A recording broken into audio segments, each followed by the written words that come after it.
جس طریقے سے میرے دوستو اللہ رب العزت نے پانی کے اندر پیاس بجھانے کی صفت رکھی ہے، اگر پیاسا پانی پیے گا تو اس سے اس کی پیاس بجھے گی۔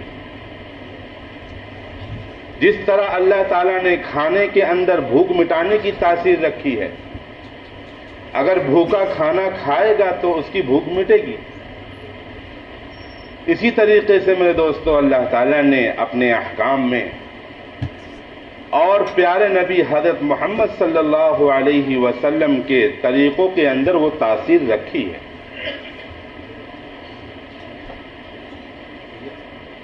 آج کا انسان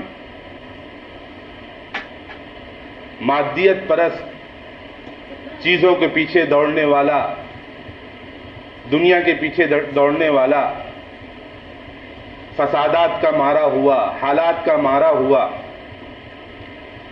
اگر احکام الہیہ پر اور سنت رسول اللہ پر عمل پیرا ہو جائے تو پورے وثوق اور یقین کے ساتھ یہ بات کہہ سکتا ہوں کہ قرآن اس کا گواہ، سنت رسول اللہ اس کا نمونہ، صحابہ کا عمل اس کا شاہد، بزرگان دین کی زندگی اس کی دلیل ہے کہ وہ کامیاب ہو جائے گا، اس کے قلب کا رنج و غم دور ہو جائے گا، فسادات، پریشانیاں، حالات اس کا پیچھا چھوڑ دیں گی، آفتیں اس سے منہ موڑ لیں گی، اور ترقیات اس کی غلامی کریں گی، اور میرے دوستو رحمت خداوندی اس پر سایہ فگن ہو جائیں گی۔ لیکن ضرورت کیا ہے؟ ضرورت تقویٰ کی ہے، تقویٰ اختیار کرنا۔ جو شخص تقویٰ اختیار کرتا ہے اللہ رب العزت قدم قدم پر اس کی نصرت فرماتے ہیں۔ وَمَن يَتَّقِ اللَّهَ يَجْعَل لَّهُ مَخْرَجًا وَيَرْزُقْهُ مِنْ حَيْثُ لَا يَحْتَسِبُ۔ تم تقویٰ اختیار کرو، تم پرہیزگاری اختیار کرو، تمہارے لیے ہر تنگی اور مشکلات سے نکلنے کا راستہ میں بناؤں گا، اور تم کو روزی اور تمہاری روزی اور تمہارے رزق کا مسئلہ ایسی جگہ سے حل کروں گا جس کا تم گمان بھی نہیں کر سکتے ہو۔ معلوم ہوا کہ اگر کوئی سکون قلب چاہتا ہو اور فکر معاش جو انسان کی سب سے بڑی الجھن ہے اور سب سے بڑی ضرورت ہے، اس آزمائش سے نجات چاہتا ہو تو سب سے پہلے میرے دوستو اس کے لیے ضروری ہے کہ تقویٰ اختیار کرے، اس بات پر یقین کرے لا الہ الا اللہ محمد الرسول اللہ، نہیں ہے کوئی معبود سوائے اللہ کے، اور محمد صلی اللہ علیہ وسلم اللہ کے سچے رسول ہیں۔ یہ کلمہ اپنے اندر وہ جاذبیت، وہ تاثیر رکھتا ہے کہ اگر 70 سال کا کافر گناہوں اور معاصی کی دلدل میں پھنسا ہوا شخص اس کلمے کو سچے دل سے پڑھ لے تو میرے دوستو اس کے 70 سال کے گناہ یوں ہی معاف ہو جاتے ہیں۔ وہ ایسا ہو جاتا ہے کہ گویا کہ آج ہی وہ اپنی ماں کی پیٹ سے جنم ہوا۔ اللہ تعالیٰ اس کے سارے گناہوں کو چشم زدن میں معاف کر دیتے ہیں، ایک لمحے میں معاف کر دیتے ہیں، اور اللہ کی رحمت اس پر اس طریقے سے سایہ فگن ہوتی ہے، انوار و برکات اس کا احاطہ کر لیتے ہیں، اور میرے دوستو آخرت کے سارے بند دروازے اللہ رب العزت اس کے لیے کھول دیتے ہیں۔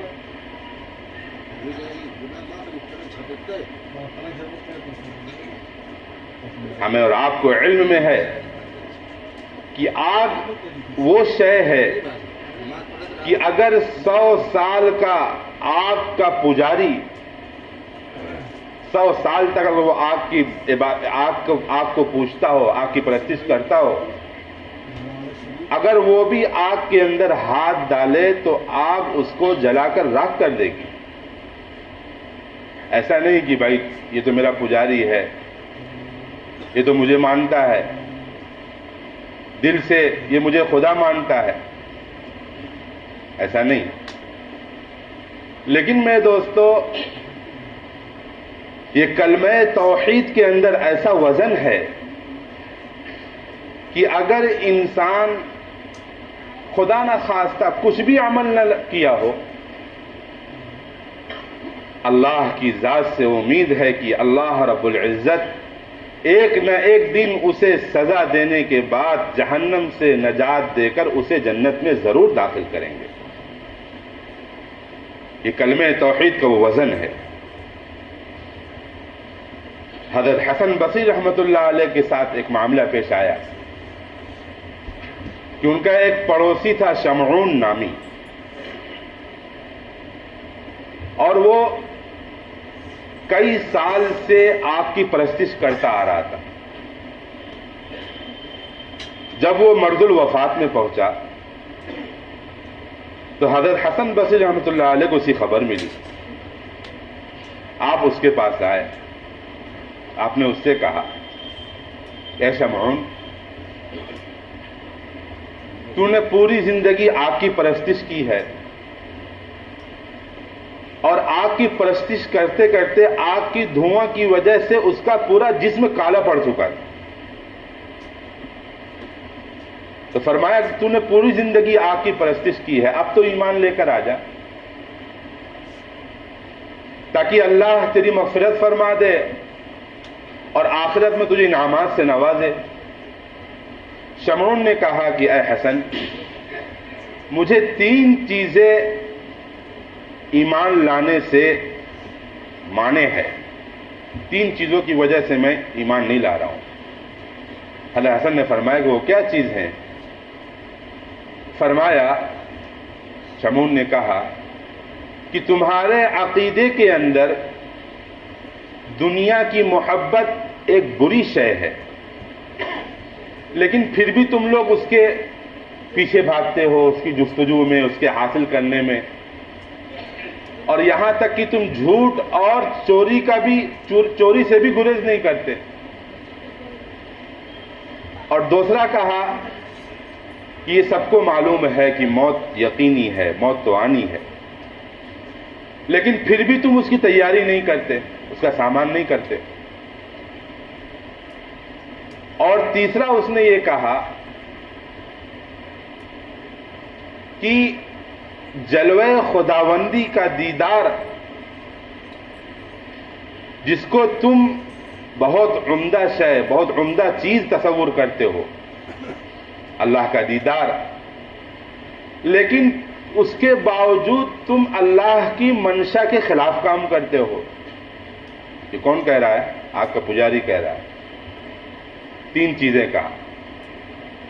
تو حضرت حسن بصری رحمۃ اللہ علیہ نے جب اس کی یہ بات سنی تو کہا ٹھیک ہے بھائی, یہ تو مسلمانوں کے اندر کمیاں ہیں, یہ مسلمانوں کے افعال ہیں اور اسے کردار ہیں, لیکن ان مسلمان کے افعال اور کردار کی وجہ سے مذہب کی سچائی کو تو جھٹلایا نہیں جا سکتا.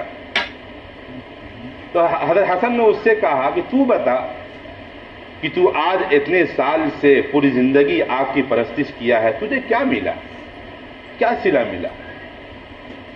بھائی مومن تو اتنا تو ہے کہ کم از کم وہ دل کے اندر ایک اللہ کا یقین تو رکھتا ہے, ایک اللہ کو وہ تسلیم تو کرتا ہے دل کے اندر. لیکن تو بتا, تو پوری زندگی تو نے آگ کی پرستش کی, اگر میں اور تو آگ کے اندر ہاتھ ڈالیں تو آگ تو دونوں کو برابر جلائے گی. ایسا تو نہیں کہ مطلب تو اس کا پجاری ہے, وہ تجھے چھوڑ دے گی, مجھے جلا دے گی, ایسا تو نہیں ہے. ہاں اتنا ہے کہ اللہ کی ذات سے اتنا یقین ہے کہ اگر اللہ چاہیں گے, میں اگر آگ کے اندر ہاتھ ڈالوں گا, اللہ چاہیں گے تو آگ میرا کوئی نقصان نہیں کرے گی. اور یہ فرما کر حضرت حسن بصری رحمۃ اللہ علیہ نے آگ کے اندر ہاتھ ڈال دیا. اور ہاتھ نکالا تو ہاتھ صحیح سالم، آگ نے ہاتھ پر کوئی اثر نہیں کیا۔ تو شمعون اس کیفیت سے بہت متاثر ہوا۔ اس نے کہا کہ اچھا ابھی آخری وقت ہے، میں اسلام لا کر کیا کروں گا، کیا ہوگا میرا؟ تو حضرت حسن بصری رحمۃ اللہ علیہ نے اس سے اصرار کیا کہ بھائی تو اسلام لے کر تو آ جا۔ تو شمعون نے شرط لگائی کہ ایک شرط پر اسلام لے کر آؤں گا کہ تو مجھے ایک عہد نامہ لکھ کر دے کہ تاکہ میں مروں تو وہ عہد نامہ میں پیش کر سکوں اللہ کے سامنے اپنی مسلمان ہونے کا۔ حضرت حسن نے اس کی یہ شرط منظور کر لی، آپ نے عہد نامہ لکھ دیا۔ اس نے مزید شرط لگائی کہ مجھے بصرہ کے عادل، جو عادل شخص ہیں ان کی مجھے دستخط چاہیے، ان کی گواہی چاہیے۔ تو حضرت حسن بصری رحمۃ اللہ علیہ نے چنیدہ لوگوں کو بلایا، اس کی گواہی بھی اس پر لکھ کے دے دی۔ اس کے بعد شمعون ایمان لے کر آ گیا، لا الہ الا اللہ محمد رسول اللہ۔ اور اس نے حضرت حسن بصری رحمۃ اللہ علیہ سے وصیت کی کہ دیکھو غسل مجھے تم ہی دینا، اور قبر کے اندر بھی تم ہی مجھے دفن کرنا، اور یہ عہد نامہ میرے قبر میں ڈال دینا تاکہ میں کل قیامت کے روز اللہ کو دکھا سکوں۔ حضرت حسن بصری رحمۃ اللہ علیہ نے اس کی وصیت کے مطابق یہ عمل کیا، اور پھر رات میں خواب میں دیکھا کہ شمعون جنت کے بالا خانوں میں سیر کر رہا ہے اور قیمتی تاج پہنا ہوا ہے۔ حضرت حسن نے پوچھا کہ شمعون کیا ہوا؟ فرمایا کہ اے حسن، اللہ کے فضل نے میری مغفرت کر دی، مجھے تمہارے عہد نامے کی ضرورت نہیں، اللہ کے فضل سے میری مغفرت ہو گئی ہے، یہ عہد نامہ مجھے نہیں چاہیے، عہد نامہ تم لے جاؤ۔ حضرت حسن فرماتے ہیں جب میں صبح اٹھا تو دیکھا کہ وہ عہد نامہ میرے پاس رکھا ہوا، حالانکہ اسی قبر میں دفن کیا گیا تھا۔ جب صبح اٹھے تو عہد نامہ حضرت حسن بصری رحمۃ اللہ علیہ کے ہاتھ میں تھا۔ انہوں نے اللہ کا شکر ادا کیا، اے اللہ تیرا فضل اور تیری ذات کسی کے محتاج نہیں۔ یہ میرے دوستو تقویٰ چاہیے کہ سچے دل سے، یعنی 70 سال کا پجاری، آگ کا پجاری سچے دل سے لا الہ الا اللہ کہا تو اللہ رب العزت نے اس کی مغفرت فرما دی۔ یہ ہے تقویٰ کا پہلا درجہ۔ اور تقویٰ کا دوسرا درجہ کیا ہے کہ جس چیز کی اللہ کرنے کا حکم دے اس کو کیا جائے، اور جس چیز سے اللہ منع کر دے اس سے اپنے آپ کو روکا جائے،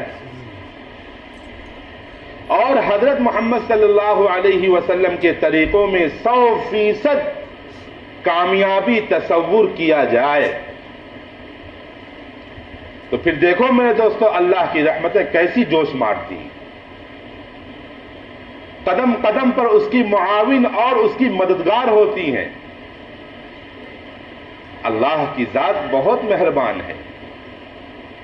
یہ تو انسان اپنے پاؤں پر خود کلاڑی مارے ہوئے ہے۔ یہ تو اللہ پاک تو انتظار میں ہے کہ کب بندہ معافی مانگے، کب میں اس کے گناہوں کو معاف کروں، اور اس کی آخرت، اس کی دنیا اور آخرت، اس کی دنیا اور آخرت کو میں سنواروں، میں اس کا بدلہ دوں اس کو۔ یہ تو اللہ اس کے انتظار میں ہے۔ اس لیے اللہ نے فرمایا ہے وَمَن يَتَّقِ اللَّهَ يَجْعَل لَّهُ مَخْرَجًا، جو اللہ سے ڈرتا ہے، جو تقوی اختیار کرتا ہے، اللہ کے احکام کی پابندی کرتا ہے، اللہ کے بتائے ہوئے حکموں پر چلتا ہے، اللہ کی منع کی ہوئی چیزوں سے رکتا ہے، تو میرے دوستو اس کے ساتھ تائید غیبی حاصل ہے۔ اللہ کی غیبی مدد، اللہ کی غیبی تائید اس کے ساتھ ہوگی۔ اور تقوی کا تیسرا درجہ یہ ہے کہ اس دل کے اندر اللہ کے سوا کسی کا خیال یا کسی کی محبت اس دل کے اندر جگہ نہ پکڑے. اس دل میں صرف اور صرف اللہ کی محبت ہو.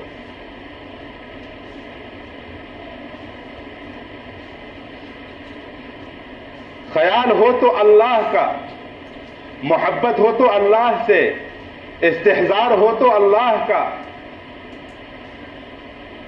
یہ دل ماسوا سے خالی ہو.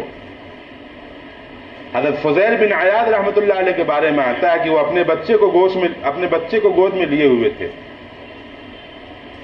اور اس کے اوپر دست شفقت پھیر رہے تھے. تو بچے نے سوال کیا، ابا میں آپ سے ایک سوال کرنا چاہتا ہوں. حضرت فضیل بن عیاض بہت خوش ہوئے کہ آج بچہ مجھ سے سوال کر رہا ہے. فرمایا کہ پوچھو بیٹا کیا پوچھتے ہو؟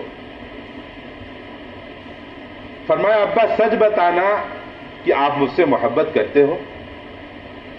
حضرت فضیل نے فرمایا کیوں نہیں بیٹا، جب تک میں گھر میں آتا ہوں تو سب سے پہلے جب تک میں تجھے دیکھنے لیتا ہوں تو میرے دل کا سکون نہیں حاصل ہوتا، مجھے چین نہیں ملتا. تو پھر بچے نے کہا کہ اچھا ابا آپ اس سے بھی محبت کرتے ہو جس نے مجھے پیدا کیا؟ حضرت فضل نے فرمایا ہاں بیٹا میں اس سے بھی محبت کرتا ہوں. تو اس بچے نے کہا کہ ابا مجھے حیرت ہے کہ ایک دل کے اندر دو چیزوں کی محبت کیسے جمع ہو گئی. بچہ کہہ رہا ہے. بس حضرت فضیل بن عیاض کا اتنا سننا تھا کہ بچے کو اپنے گود سے ہٹایا اور اللہ کی عبادت میں لگ گئے. اتنا روئے کہ پوری داڑھی مبارک ان کی تر ہو گئی. یہ ہے میرے دوستو تقویٰ کہ صرف اس دل کے اندر اللہ کی محبت غالب ہونی چاہیے. حضرت ابو ہریرہ رضی اللہ تعالیٰ عنہ سے کسی نے پوچھا تقویٰ سے متعلق، تو انہوں نے فرمایا کہ تم میں سے کوئی کانٹوں کے درمیان چلا ہے؟ تو لوگوں نے کہا ہاں. فرمایا کہ کانٹوں کے درمیان تم اپنے آپ کو کیسے بچاتے ہو، کیسے احتیاط سے چلتے ہو بھائی کانٹا دھس نہ پاؤ؟ بس یہی تقویٰ ہے کہ تقویٰ دل کے اندر ایسا آ جائے کہ پوری زندگی کے اندر آدمی اپنے آپ کو گناہوں سے بچاتا ہوا نکل جائے. یہ تقویٰ ہے. تقویٰ میرے دوستو ایک ایسا عمل ہے، قرآن پاک کے اندر بے شمار تقوی کا تذکرہ ہے. ان اولیاءہ الا المتقون، اللہ کے ولی تو متقی لوگ ہیں. ومن يتق اللہ يكفر عنہ سیئاتہ ويعظم له اجرا، جو تقوی اختیار کرے گا اللہ اس کے گناہوں کو ختم کر دیں گے اور اس کو اجر عظیم عطا فرمائیں گے. اس لیے میرے دوستو اللہ سے مانگیں کہ اللہ رب العزت ہم سب کو تقوی والی زندگی نصیب فرماوے. تھوڑا تقوی بھی 1000 برس کے صوم و صلات سے افضل ہے. تھوڑا تقوی بھی. اس لیے اللہ سے مانگیں کہ اللہ پاک ہمیں تقوی والی زندگی عطا فرماویں اور گناہوں سے اور معاصی سے، جھوٹ سے اللہ تعالی ہم سب کی حفاظت فرمائے. اللہ تعالی ہم سب کو کہنے سننے سے زیادہ عمل کی توفیق نصیب فرماوے. جو احباب سنت نہیں پڑھے وہ سنت پڑھ لیں.